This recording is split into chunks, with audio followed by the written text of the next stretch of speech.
screaming at them. You can't do that by giving them, like, look, Trump sent out a social media post at 2:03 a.m. on Thanksgiving morning, saying, I'm thankful for all the people I hate, and then listed all the people he hates. Like, that's not going to inspire any other person to go, hey, look at that. I'd love to be in politics. I'd love to serve in government for a period of time.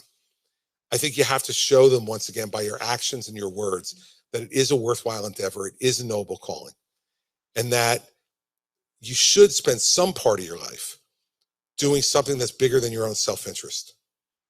It doesn't have to be elected office. It could be any other type of service. And I think your question is broad enough to include that. It could be anything. It could be volunteer service for things. It could be military service. It could be civilian service to the government in some ways, or to non-governmental organizations, charities, others.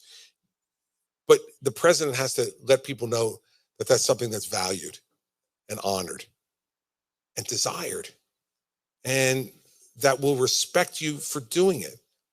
Whether I agree with the thing you do or I don't, the fact that you're willing to take some moments away from just your own self-interest to try to make the country, your community, the world a better place should be honored.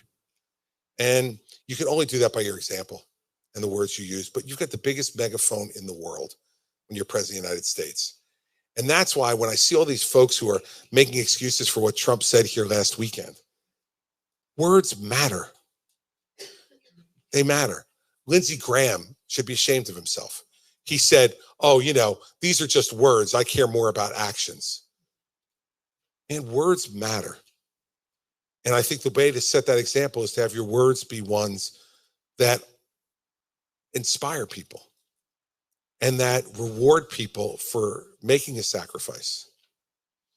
Every time I see someone in uniform, whether it's a police officer or a firefighter, EMT, member of our military, I always say to them, thank you for your service. Always.